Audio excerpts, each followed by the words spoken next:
My name is Jim Ertl, and today I wanted to talk about my kidney transplant and the reason I have to get another one so soon. It's not to any fault of my own, and I really just wanted to clear up kind of what happened in the whole process. Uh, 2000, in 2012, I started out with dialysis. Sleep apnea is what pretty much caused me to have high blood pressure. It was untreated for many years, and when I got tested for sleep apnea, I actually didn't breathe more than I did in the night. So between that and working long hours with the horses and stuff, I didn't get a lot of sleep. So my blood pressure was pretty high, and that's what ended up causing my kidneys to shut down in the first place. But I went on the list in 2012 with URMC in Rochester to get a transplant from a deceased donor. And when I signed up, they said it would be probably a 4 to 5 year process. It ended up being 8. But when I finally got the call, I remember it was during the COVID had just really took off. And in dialysis, they told us when COVID really went crazy, they said, look, anybody on the list probably won't be getting a call now because of the COVID shutting things down. The hospitals were booked up and they really weren't doing any other surgeries unless very necessary. And surprise, about 2 weeks after they told us that, I ended up getting the call to go up there, and they ended up saying the reason is some of the people who were tougher to match, maybe they went through with them because they didn't want to waste the kidneys. But when I went into the hospital that day, I left from dialysis, and I got there. They didn't even have a regular room for me to go into the transplant center. They kind of stuck me in a little side room there, and told me my surgery would end up going off at about 5 o'clock in the afternoon. I got there at 11, and 5 o'clock came and nothing was going on. We are waiting and waiting during the COVID hours.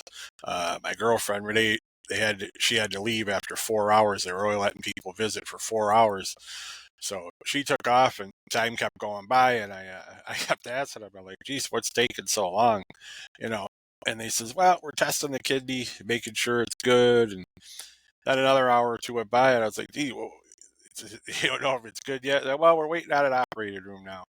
Finally, at about quarter to 11 that night, they ended up wheeling me down to the room to go in for the surgery.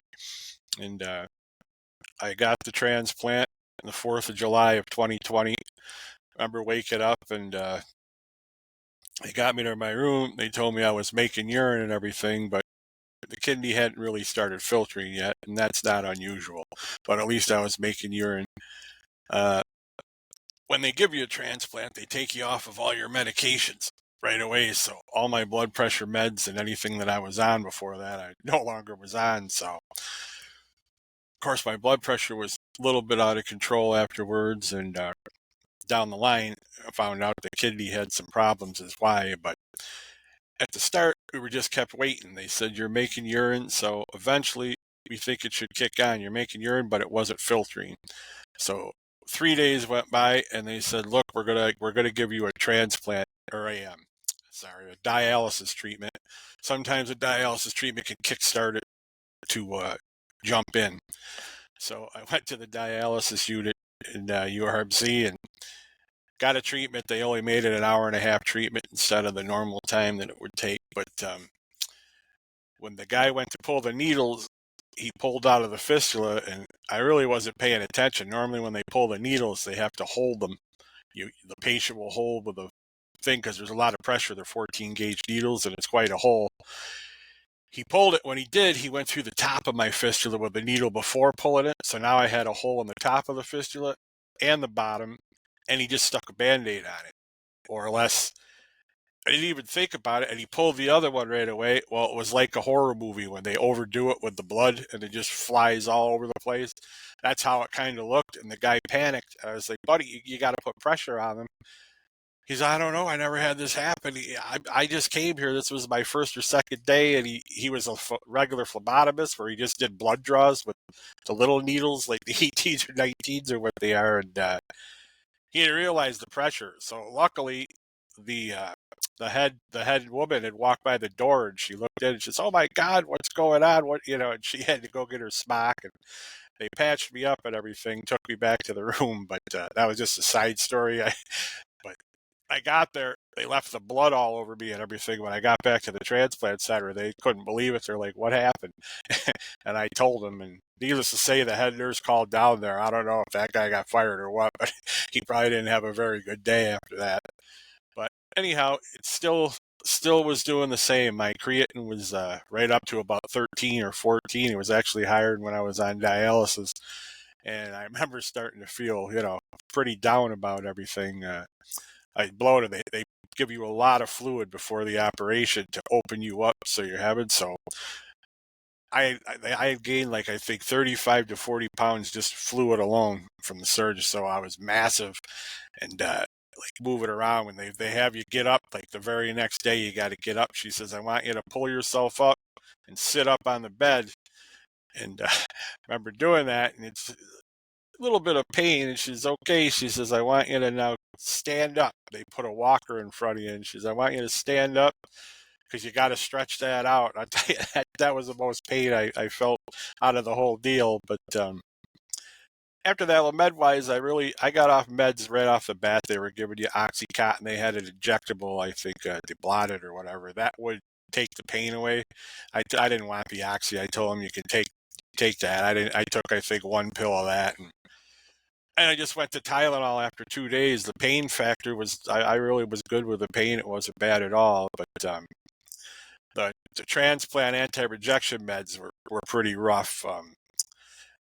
They make you have a lot of diarrhea and everything in the start. And my CellCep, that was the main one that'll do that. I was on like double the dose that they knocked me down to, and then that kind of took that problem away at least. And the tacrolimus, when you first start out, you're on a ton of prednisone, high levels of tacrolimus, and CellCep is at least what they gave me. Some people get different drugs, but I remember waiting and just hoping the thing would start filtering, and it got to be Friday. It was the fifth day. It came to the weekend, and my one doctor at the time, Dr. DeWolf, he was the last guy. Every day you had the team. Like first you'd had two girls that were just like probably, I don't know, interns, and they come smiling and, "Oh, we think you might get out tomorrow."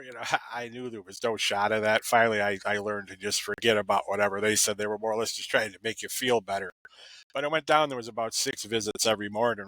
And the second to the last would be the surgeon. And he would start to tell you more or less what was going on. The surgery went well, everything as far as there wasn't no bleeding, no problems, no infection looking.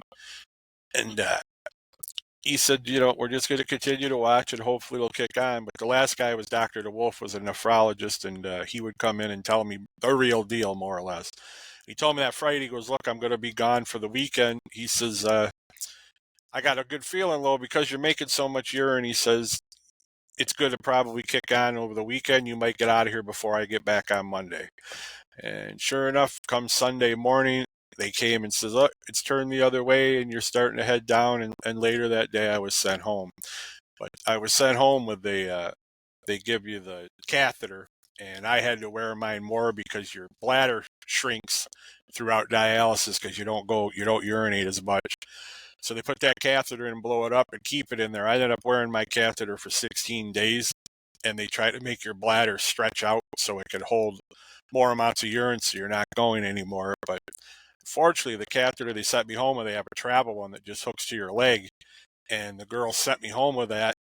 Really, they're supposed to give you the big one because as much as you go, you have to empty that catheter. That little one's all I was sent home with. So I was going to have to empty that catheter quite often, probably 8 times a day maybe. And they finally sent me in a couple days the bigger one, so you didn't have to worry about it. But my creatine level, the best I ever had after like from the top of the line dialysis, was a 2.6. Normal is 0.3 to 1.3, and my EFGR was around 28 at the very beginning, which I didn't realize kidney numbers what they truly meant. That really was stage 4 kidney disease is where I was at, and things were pretty tough. Like the fluid wouldn't come down. My nephrologist couldn't get the blood pressure normalized at all. I was on lisinopril 5 milligrams and 100 metotrolol before the surgery when I was on dialysis, and it kept my blood pressure perfect all the time. But after transplant, they can't use those kind of blood pressure medicines. They had to go to the calcium blockers more. Fortunately, I don't take to those as well, but what really the deal was, the kidney wasn't quite 100%, but I'll get to that in a little bit. Um, so finally, he called in a specialist, a heart specialist, and he says, "Listen, if my brother was sick, this would be the guy I would send him to get his blood pressure fixed." And his name was Dr. Bosignano, and he was like God when it comes to the community. Everybody knew him, and he called me on the phone, told me that I told him how it was going and what I was on, and he made a couple changes real quick. He's okay. Get a hold of me in a week. We'll see where we are from there. And sure enough, blood pressure started coming down. And the following week, we made one more change, and he actually got the blood pressure coming down. And they put me on a fluid pill too, chlorthalidone, which would be stronger than Lasix. The horse people out there will know Lasix. And that started getting the fluid off me. The big problem, the blood pressure medicine my doctor at the time had me on was Norvasc and another one, and they actually retain fluid somewhat. So it wasn't helping me that way. And this guy got me off that anyhow, and we started straightening it out. When the fluid started coming off, I started losing some of that weight, and I had dropped.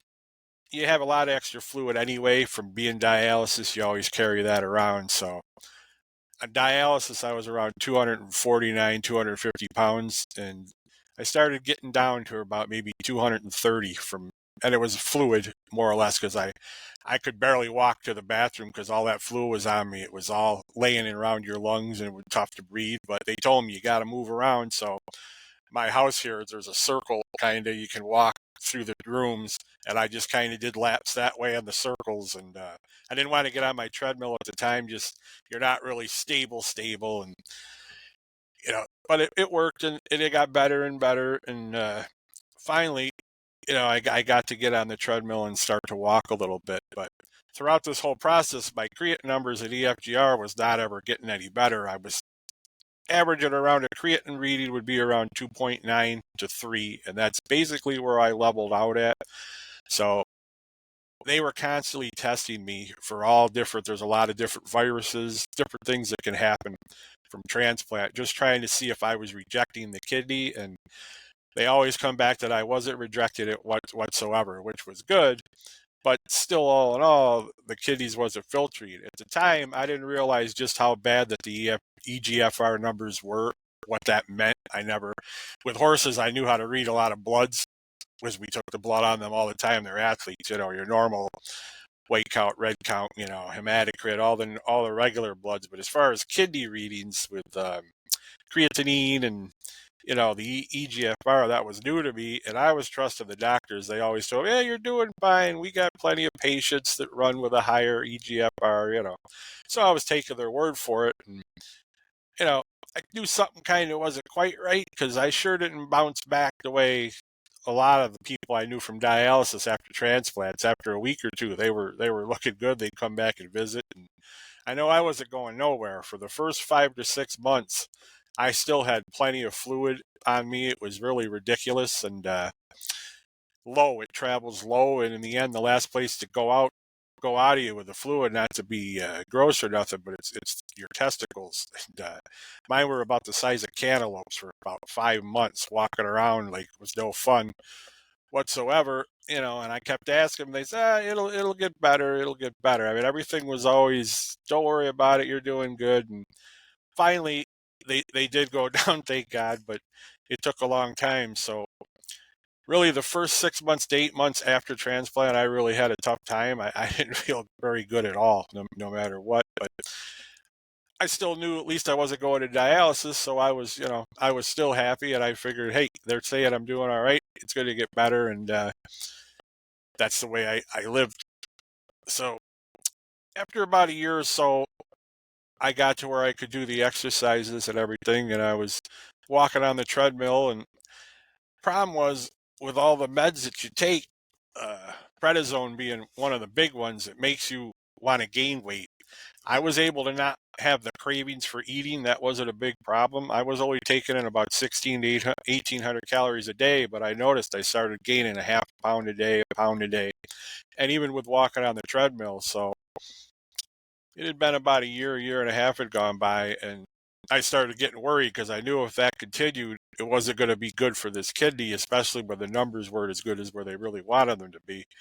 So I went online and I called my nutritionist, my transplant nutrition, and I said, "Listen, I don't know what to do here. I'm gaining weight and I'm walking and I'm not eating a lot." And she told me to get some aerobic exercise mixed in. She recommended the bands, them stretchable bands. So I got a set, and I really didn't know exactly what exercise to use. So I went online and went on YouTube and found a group called the Fit. Actually, it was the Fit Mother Project at the time, but there was a doctor on there using them. And I watched that, and then I went on his site, and there was the Fit Father Project, he called it, and it was a looked like it would be pretty good, so I wanted to give it a shot. It was a diet and exercise program both, but being a transplant patient, I didn't want to do anything that might hurt me, so I emailed them directly, and the next day the doctor's name is Doctor Anthony Balducci, and he got back a hold of me the next day and told me, listen, he goes, I don't have any transplant patients, but he says, be willing to work with me. I think I could help you. But he says, I would want you to tell your doctors and I want them to be along on the whole process to make sure that nothing would go wrong. And that's what we did. And sure enough, within the first month, I had lost like about 10 pounds. And I was feeling better and everything. And that process kept going. I lasted about 2 months on that, and I think I had lost about 17 pounds at that point, and COVID happened. And I had a very mild case. Renee was down; it wrecked her pretty good, but I really didn't feel too bad. The transplant people, they had a different drug that they used uh, from regular people, and they sent me. I mean, they were big, huge pills. You had to take them for 5 days straight. And I remember you took it, and about 5 minutes after you would take them, it felt like your stomach had acid in it. uh, I didn't get worse though, so whatever. I mean, that went by. I was okay, but about a month after that, out of the blue, I was sitting at the computer one day, and all of a sudden, my heart just went crazy, started racing out of control, and I got pretty scared. It wasn't coming down, and I actually ended up calling the ambulance. I took my blood pressure, and it went to like 195 over 100, and my pulse just felt like, I don't know, it read that it was going about 160 off the blood pressure cuff. So the ambulance come and got me, and they took me in, and they tested my heart and everything, and they said, there's nothing wrong with your heart whatsoever. We've done all the tests. We don't find anything wrong. Nothing out of whack in your blood or anything. So I went home and continued. I would try to do my exercises. Well, if I got on the treadmill within 3 minutes, I could feel the heart would just go crazy just from walking, and it really shut me down for a good probably 8 to 9 months, and I kept living with it. Happened again, another ambulance call, same thing. I was just sitting the one day, and same deal. All of a sudden, the heart just goes crazy, out of control. And again, same deal. They tested me, everything. They says, listen, your heart's fine from what we can see. Don't know what to tell you. So after that, I went home and I started researching myself and looking into things that I noticed that my vitamin D was very low. It was around a 17, normal 30 to 60.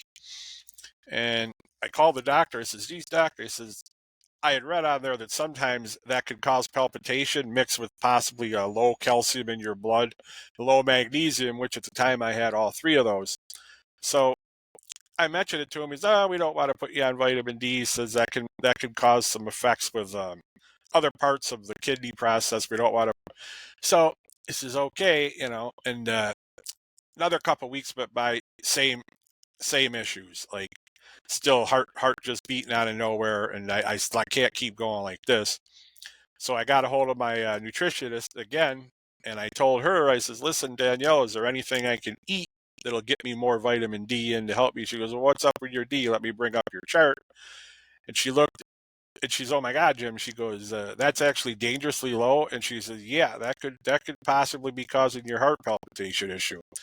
So she says, I'm going to call the team. She says, what do you mean they said that they wouldn't put you on vitamin D? She goes, a lot of our transplant patients are on that, especially in the winter, because you guys can't go out in the sun as much. So she called the team up, and the next day, sure enough, that doctor called back and said, "Hey, Jim, I met with the team, and guess what? We're going to put you on vitamin D." I said, "Yeah, okay, doc, no kidding." But I went on the vitamin D, and that took away that problem. I never had heart palpitations again, thankfully, and I was able finally after about that year, the beginning of 23 last year in January, I was able to get back to the Fit Father Project again. And I do credit them. I believe they saved my life, at least keeping this kidney going, because as we'll find out here shortly what the actual deal was with that kidney. But I got to start to work it out again and got to be able to really lose the weight. I got down to about 197 pounds, which is about a 50-pound loss from dialysis. So I was actually feeling okay, feeling pretty good. Probably the best I'd felt in a long time, to be truthful. And it got to be June of last year, and my blood reading come back, my creatinine shot to 3.6, and it was a 0.4 jump, which is a lot. And the doctor called and he says, "Listen, Jim, we're going to do some special testing on you. We want to make sure you're not rejecting that kidney again and everything." And my EGFR at that point was down to about 20, I think, or 19. So they did the Natera test, it was called, and that checks to see the amount of DNA in your blood from the donor. The more of that that's in your bloodstream means that your kidney's failing more, it's breaking down more. So they did my Natera test, and my score come back a 0.08, which was great. Again, no sign of me rejecting the kidney. So I had my 6-month checkup with my doctor, and I went in for that day. And when I walked in the office, he just kind of looked at me. He was like, "Gee, Jim, wow." He says, "You look good." And I thought to myself, well, that sounds a little weird, doc. What was I going to crawl in here today or what? And he says, "Well, with your blood reading," he says, "yeah, you really shouldn't be doing that great." And as we went through our meeting that day, I found out that he said, "Listen, you qualify to get back on the kidney transplant list," which knocked the hell out of me. I knew that they were taking tests, but I didn't believe that I was nowhere near that level. And he says, "Yeah," he says, "the new laws now, the new rulings is once the transplant patient gets to EGFR of 20 and below, you can qualify to get back on the list because we're trying to get you some time built up before you would need the next transplant."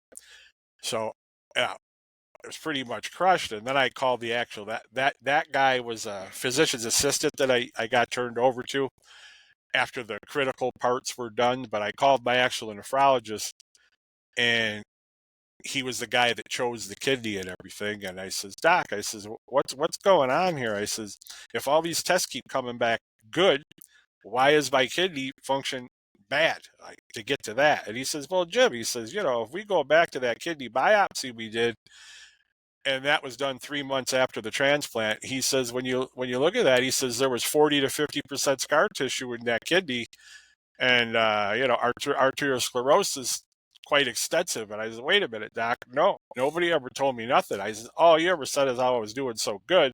The only thing they told me when we did that biopsy back then was the pathologist thought there was a chance of slight infection, and my doctor says, I don't believe that's the case." And he says, "We'll just continue to do what we're doing." And that's what we did. But come to find out, then I says, "Doc, so what you're telling me is you gave me a half-assed kidney, more or less." It wasn't up to, well, and basically we ended the call pretty abruptly after that.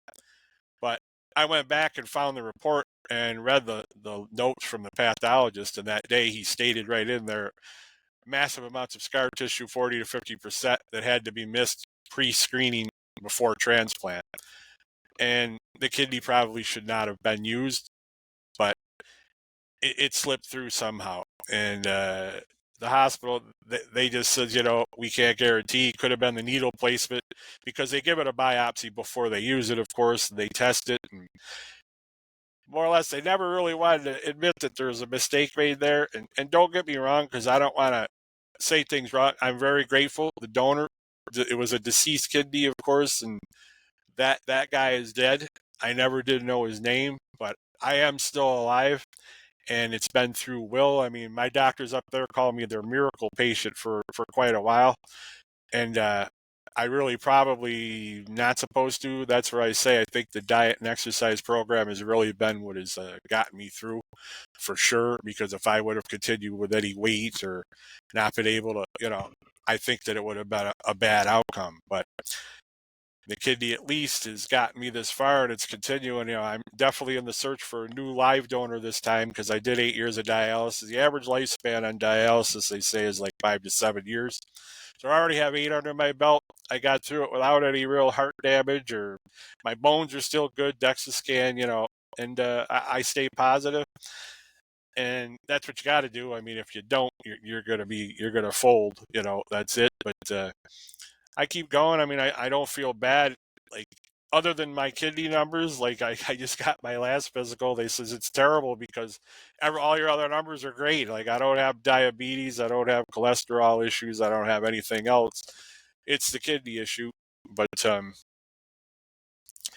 so I'm going to continue. I'm continuing to look for a live donor, and I found a great group that has helped me along the way called Kidneys for Communities.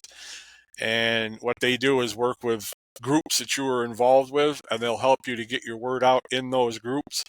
And of course, I had the horse racing, so we got the USTA involved, and they were excellent with the whole process. They got me into their magazine Hoofbeats in the February article issue this year, put me all over their websites, and it got a lot of word out. I also did a couple news interviews, one with a Buffalo news station at night, and one with a Rochester news station. The Buffalo News, we did it from the racetrack, Batavia Downs, right here in Batavia. And the very next day, Kidneys for Communities said they had 9 calls of donors who called in saying, I want to help the horse guy. So the horses we shot from the track, I think, with the animals and everything, it definitely helped. It brought attention. But they Kidneys for Communities is great because they do the weeding out process. Like, they called each of them people and they find any ailments that might prevent them from being a donor, such as maybe obesity or diabetes. There's underlying causes. They can weed them out right away to not waste the time. But 4 of them got through that process, and then they send a DNA kit to them to test, and me to check for further matching. And as far as I know at the moment, I think that it was down to 2 that were still alive, active in the pool. But I have transferred. I'm in the process of transferring from URMC. They did not want to work with my donor group. They work with one called NKR, which is a big one, but it's also a pay one. The group that I'm with is a nonprofit organization, and it's run by the man that runs it, Atul. He had a transplant. He was a hard to match guy, and he was pretty well off. He was a Fortune 500 company guy, and he said that what he wanted to do was help people to get faster kidneys, to get through the process faster. And he wanted to do all he could to help people, and that's what he does. He's great. He's worked with a lot from the 9/11, the firemen and the policemen that were at 9/11. A lot of kidney diseases come from that, and he's helped quite a few of them get kidneys much quicker. So they use your group, and of course the firemen in that step forward for those guys, and like, say with me, some of the horse people step forward for me. But I still got to continue to keep looking, and because you never know, I don't have to be a perfect match for a donor. There's a pairing program that can come into play, and that would help me. I certainly am going to have to get to that point. As of right now, my EGFR is 18, and I am starting to decline slowly, getting closer. If I end up going back to dialysis, the outcome probably won't be too great because I already had 8 years. Been on the rejection drugs. People do, but it's a tough road. You're open for infection and everything else. So we're hoping to get the donor done before, get that process before I would get to the dialysis stage. Still going. I'm almost to the 4. It'll be 4 years in July. And, like I say, I really don't, I feel pretty good. I get up, do my workouts in the morning. I'm eating right. And hopefully if all works out, I've done as good as I have with this kidney that was, damaged a little bit. If I get a live donor, I would probably be good for quite a very long time. So that's kind of my story. I just wanted to clear up that the kidney, the reason I have to get a new transplant so fast, it wasn't by no fault of mine. And maybe the errors can happen. I mean, with the hospital, but I'm glad to be transferring to ECMC now to give a different place a shot for sure. Um, but anyhow, everybody have a good day. I just wanted to clear that up about the kidney transplant. Thanks.